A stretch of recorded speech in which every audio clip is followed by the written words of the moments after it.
আসসালামু আলাইকুম রহমতুল্লাহ। সুপ্রিয় শিক্ষার্থীবৃন্দ, আশা করি তোমরা সবাই ভালো আছো।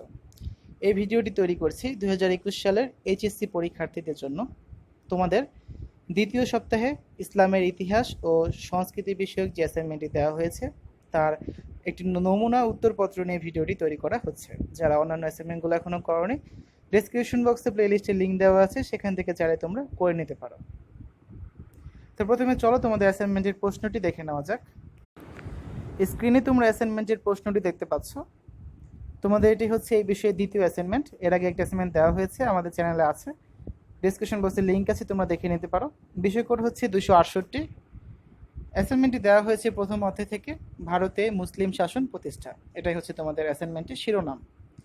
প্রশ্নটি দেখো, ভারতে মুসলিম শাসন প্রতিষ্ঠার সময় পরিক্রমা অনুযায়ী উল্লেখযোগ্য ঘটনাবলীর সংক্ষিপ্ত বিবরণ সহ একটি পোস্টার পেপার তৈরি করো। নির্দেশনা দেখো কি কি বলা আছে। মুহাম্মদ বিন কাসিমের অভিযানের কারণ লেখো। সুলতান মাহমুদের ভারত অভিযানের উদ্দেশ্য ও ফলাফল লেখো। মুইজুদ্দিন মুহাম্মদ ঘুরির অভিযান পূর্ব ভারতের রাজনৈতিক অবস্থা লেখো।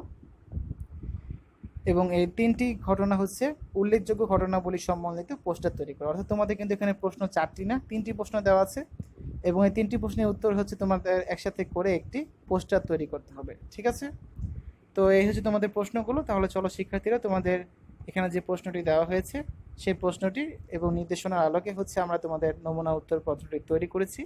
চলো এখন সেটি দেখে নেওয়া যাক। অ্যাসাইনমেন্টের শিরোনাম হবে ভারতে মুসলিম শাসন প্রতিষ্ঠা। ভারতে মুসলিম শাসন প্রতিষ্ঠার সময় পরিক্রমা অনুযায়ী উল্লেখযোগ্য ঘটনাবলীর সংক্ষিপ্ত বিবরণ সহ একটি পোস্টার পেপার তৈরি করা হলো। ক নম্বর হচ্ছে মুহাম্মদ বিন কাসিমের অভিযানের কারণ। তৎকালীন ভারতের সিন্ধু ও মুলতানের রাজা ছিলেন দাহির। আরব সাম্রাজ্যের পূর্বাঞ্চল অর্থাৎ ইরাক প্রদেশের গভর্নর ছিলেন হাজ্জাজ বিন ইউসুফ। সিন্ধু ও মুলতানের সাথে আরব শাসনের সাধারণ সীমান্ত ছিল।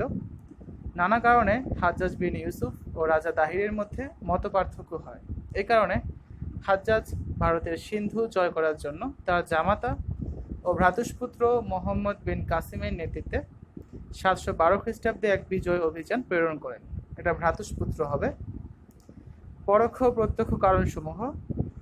সিন্ধু বিজয়ের পরোক্ষ কারণসমূহের মধ্যে ছিল অর্থনৈতিক, রাজনৈতিক ও ধর্মীয় কারণ, এবং প্রত্যক্ষ কারণের মধ্যে ছিল জলদস্যুদের দ্বারা আরব বণিকদের জাহাজ লুণ্ঠন। তো অর্থনৈতিক, রাজনৈতিক এবং ধর্মীয় কারণগুলো দেখো। ভারতে ধন ঐশ্বর্যের জন্য বিখ্যাত ছিল। আরবদের সিন্ধু অভিযানের অন্যতম উদ্দেশ্য ছিল ভারতের ধনরত্ন লাভ করা। রাজা দাহিরের রাজ্য ও আরব সাম্রাজ্যের মধ্যে সীমান্ত অভিন্ন হওয়ায় দুই রাজ্যের মধ্যে প্রায়ই মতানৈক্য ও মতবিরোধ সৃষ্টি হতো এবং সীমান্ত সংঘর্ষ লেগেই থাকত। হাজ্জাজ ছিলেন কঠোর প্রকৃতির শাসক। আইনের শাসন এড়িয়ে হাজ্জাজের অঞ্চল থেকে অনেক অপরাধী রাজা দাহিরের রাজ্যে আশ্রয় নিয়েছিল। এ সকল কারণে রাজনৈতিক তিক্ততা উত্তরোত্তর বাড়তেই থাকে। এ সময় সিন্ধুতে চলছিল রাজনৈতিক বিশৃঙ্খলা। দাহির ছিলেন অত্যাচারী শাসক, নিম্ন শ্রেণীর লোকেরা ছিল অত্যাচারিত। বৌদ্ধ সম্প্রদায়ের কোনো রাজনৈতিক অধিকার ছিল না। সুতরাং এই সুযোগ কাজে লাগিয়ে হাজ্জাজ সিন্ধু জয় করে সাম্রাজ্যের বিস্তার ঘটাতে চেয়েছিলেন। ভারতে ইসলাম প্রচার করাও হাজ্জাজের একটি উদ্দেশ্য ছিল। খ নম্বর হচ্ছে সুলতান মাহমুদের ভারত অভিযানের উদ্দেশ্য ও ফলাফল। রাজনৈতিক কারণ। সুলতান মাহমুদের পিতা সবুক্তগিনের সময় থেকে গজনির সাথে পাঞ্জাবের হিন্দুশাহী বংশের বিরোধ চলছিল। পাঞ্জাবের হিন্দুশাহী রাজ্যের রাজা জয়পাল সবুক্তগিনের শত্রু হওয়ায় সুলতান মাহমুদ জয়পালের সাথে শত্রুতা উত্তরাধিকার সূত্রে পেয়েছিলেন। ভারতের অনেক রাজা জয়পালের সাথে মাহমুদ বিরোধী জোটে যোগদান করেন। সুতরাং মাহমুদকে তাদের বিরুদ্ধে অভিযান পরিচালনা করতে হয়। আবার ভারতের কোনো কোনো রাজা মাহমুদের সাথে বন্ধুত্ব সূত্রে আবদ্ধ হয়। এতে তাদের প্রতিবেশী রাজন্যবর্গ তাদের প্রতি বৈরী আচরণ শুরু করে। মিত্রবর্গের স্বার্থ সংরক্ষণের জন্য মাহমুদকে ভারতে অভিযান করতে হয়। পরাজিত রাজারা মাহমুদের সাথে সন্ধি করেন। তাদের মধ্যে কেউ কেউ সুযোগ পেয়ে সন্ধির শর্ত ভঙ্গ করেন। বিদ্রোহী রাজাদের সন্ধির শর্ত পালনে বাধ্য করার জন্য মাহমুদকে অভিযান করতে হয়। অর্থনৈতিক কারণ। সুলতান মাহমুদ রাজধানী গজনিকে তিলোত্তমা নগরীতে পরিণত করতে চেয়েছিলেন। তিনি ছিলেন জ্ঞানী গুণীর পৃষ্ঠপোষক। তার ছিল একটি অত্যন্ত শক্তিশালী সৈন্যবাহিনী। তিনি দক্ষ প্রশাসন ব্যবস্থা গড়ে তোলেন। এসবের জন্য তার প্রচুর অর্থের প্রয়োজন ছিল। তখন ভারত ছিল সম্পদশালী দেশ। এখানকার বিভিন্ন রাজ্যের কোষাগার ধনরত্নে পূর্ণ ছিল। ধর্মপ্রাণ বিত্তশালী ব্যক্তিবর্গ অকাতরে মন্দিরগুলোতে দান করত। মন্দিরকে নিরাপদ বিবেচনা করে অনেক সময় রাজারাও তাতে ধনরত্ন সংরক্ষণ করতেন। সুতরাং স্বাভাবিকভাবেই সুলতান মাহমুদের নজর ভারতের উপর পড়ে। এজন্য তিনি প্রায় প্রতি বছর ভারতে অভিযান প্রেরণ করেন এবং ভারত থেকে প্রচুর ধনরত্ন নিয়ে নিজ দেশে ফিরে যান। প্রফেসর হাবিব, প্রফেসর নাজিম ও হেইক প্রমুখ আধুনিক ঐতিহাসিকগণ সুলতান মাহমুদের ভারত অভিযানের কারণ হিসেবে অর্থনৈতিক কারণকে অধিকতর গুরুত্ব দিয়েছেন। তাই বলে মাহমুদকে লুণ্ঠনকারী বা অর্থলোলুপ তস্কর বলা যাবে না, কারণ ভারত থেকে সংগৃহীত অর্থ তিনি মানব কল্যাণে ব্যয় করেন। নিজের ভোগবিলাসের জন্য তিনি সে অর্থ ব্যবহার করেননি। সামরিক উদ্দেশ্য। সুলতান মাহমুদের ভারত অভিযানের রাজনৈতিক ও অর্থনৈতিক কারণের পাশাপাশি সামরিক উদ্দেশ্য ছিল। তার রাজ্যের নিরাপত্তার জন্য উত্তর পশ্চিম সীমান্ত প্রদেশ, পাঞ্জাব ও সিন্ধু দখল করা অত্যন্ত প্রয়োজন ছিল। এ সকল অঞ্চল ছিল সামরিক দিক দিয়ে অত্যন্ত গুরুত্বপূর্ণ। দক্ষ সমরবিদ হিসাবে তার অশ্বারোহী ও পদাতিক বাহিনী ছিল সুশৃঙ্খল ও সমর নিপুণ। তিনি বুঝতে পারেন এ সকল অঞ্চল জয় করতে তাকে খুব একটা বাধার সম্মুখীন হতে হবে না। সুতরাং তিনি বারবার ভারত আক্রমণ করে তার সামরিক উদ্দেশ্য হাসিল করেছিলেন। ধর্মীয় উদ্দেশ্য। সুলতান মাহমুদের ভারত অভিযানের পশ্চাতে কোনো ঐতিহাসিক ধর্মীয় উদ্দেশ্য কার্যকর ছিল বলে মনে করেন। তাদের মতে তিনি ভারতে ইসলাম প্রচারে অভিলাষী ছিলেন, কিন্তু আধুনিক ঐতিহাসিকগণ এই মত সমর্থন করেন না।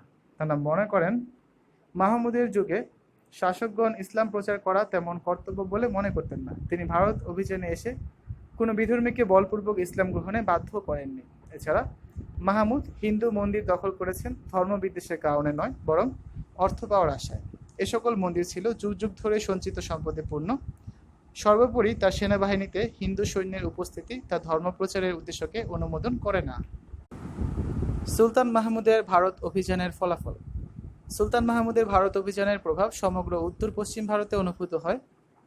রাজনৈতিক ক্ষেত্রে এই অভিযানের প্রভাব ছিল ব্যাপক।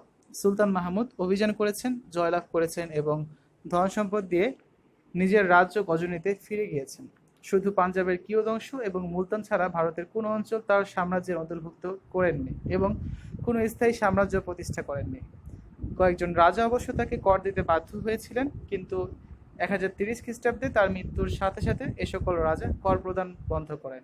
তবে একথাও সত্য যে সুলতান মাহমুদের বিজয় স্থায়ী না হলেও তার বিজয়ী পরবর্তীকালে মুসলমানদের ভারত বিজয়ের পথ সুগম করেছিল। সুলতান মাহমুদের বারবার আক্রমণ উত্তর ভারতের রাজন্য বর্গের সামরিক শক্তি দুর্বল করে দিয়েছিল। সামরিক, প্রশাসনিক ও অর্থনৈতিক দিক থেকে একেবারেই দুর্বল হয়ে পড়েছিল বলে পরবর্তী মুসলমান আক্রমণ প্রতিহত করা সম্ভবপর হয়নি। সুলতান মাহমুদের অভিযানের সময় ভারতীয় সামরিক শক্তি ও রণকৌশল মুসলমানদের সামরিক শক্তি ও রণকৌশলের তুলনায় যে কত দুর্বল তা প্রকটভাবে ধরা পড়ে। মাহমুদ ভারতের সমৃদ্ধ জনপদ, নগর, দুর্গ ও মন্দির আক্রমণ করেন ধনরত্ন লাভ করার জন্য। এই জন্য এই সকল লক্ষ্যস্থল থেকে তিনি প্রচুর সম্পদ নিজ রাজধানী গজনিতে নিয়ে যান। এর ফলে ভারত অর্থনৈতিক দিক থেকে দুর্বল হয়ে পড়ে। অপরদিকে গজনি অর্জন সামরিক শক্তি ও রাজনৈতিক স্থিতিশীলতার উপরও বিরূপ প্রভাব ফেলে। অর্থনৈতিক ক্ষেত্রে সুলতান মাহমুদের ভারত অভিযানের ফলাফল ছিল লক্ষণীয়। তিনি ভারতীয় পণ্ডিতদের নিকট ভারতের দর্শন, সমাজ ব্যবস্থা ও কৃষি সম্পর্কে জ্ঞান লাভ করেন। এর ফলস্বরূপ তিনি তার বিখ্যাত গ্রন্থ কিতাবুল হিন্দ প্রণয়ন করেন। গ্রন্থটি ভারত ইতিহাসের অমূল্য উপকরণ। মাহমুদের অভিযানের ফলে ইসলামী সভ্যতা ও ভারতীয় সভ্যতার মধ্যে ভাব বিনিময় ঘটে। গ নম্বরে হচ্ছে মুইজউদ্দিন মুহাম্মদ ঘুরির অভিযান, পূর্ব ভারতের রাজনৈতিক অবস্থা। আফগানিস্তান, কাশ্মীর ও কনৌজ। মৌর্য বংশের শাসনামল থেকে আফগানিস্তান ছিল ভারতের একটি অংশ। মুসলিম ঐতিহাসিকগণ এটিকে হিন্দুশাহী রাজ্য বলে অভিহিত করেন। সপ্তম শতাব্দীতে কর্কট রাজবংশীয় দুর্লভ বর্ধনের অধীনে কাশ্মীর ছিল উত্তর ভারতের অপর একটি স্বাধীন রাজ্য। তিনি কনৌজ, কামরূপ, কলিঙ্গ ও গুজরাট জয় করেন বলে জানা যায়। কর্কট বংশের অপর একজন শাসক জয়পীর গৌড় ও কনৌজের নৃপতিদের পরাজিত করেন। অষ্টম শতাব্দীর প্রথম দিকে কনৌজ ভারতীয় উপমহাদেশের সর্বাধিক গুরুত্বপূর্ণ রাজ্য হিসেবে পরিগণিত হতো। তিনি গৌড় জয়ের রাজাকে হত্যা করেন এবং কাশ্মীর রাজ ললিতাদিত্যের সহায়তায় তিব্বত অভিযান করেন। তিনি চীনে দূত প্রেরণ করেন। কাশ্মীরের রাজা ললিতাদিত্য কর্তৃক তিনি পরাজিত ও নিহত হন। যশোবর্মন সিন্ধুরাজ দাহিরের সমসাময়িক ছিলেন। অতঃপর অষ্টম শতকের প্রথম দিকে কনৌজে গুর্জর প্রতিহার রাজবংশের আধিপত্য প্রতিষ্ঠিত হয়। সিন্ধু, মালব, দিল্লি ও আজমির। সপ্তম শতকে সিন্ধু ছিল হর্ষবর্ধনের সাম্রাজ্যভুক্ত। পরবর্তীতে চাচ নামক সিন্ধুর জনৈক ব্রাহ্মণ মন্ত্রী সিন্ধুতে স্বাধীন রাজবংশের গোড়াপত্তন করেন। চাচের পুত্র রাজা দাহিরকে পরাজিত করে ইমাদউদ্দিন মুহাম্মদ বিন কাসিম 712 সালে মুসলিম শাসন প্রতিষ্ঠা করেন। তবে এই রাজ্য দীর্ঘস্থায়ী হয়নি। প্রতিহার রাজপুতদের দ্বারা শাসিত মালব ছিল উত্তর ভারতের একটি শক্তিশালী রাষ্ট্র।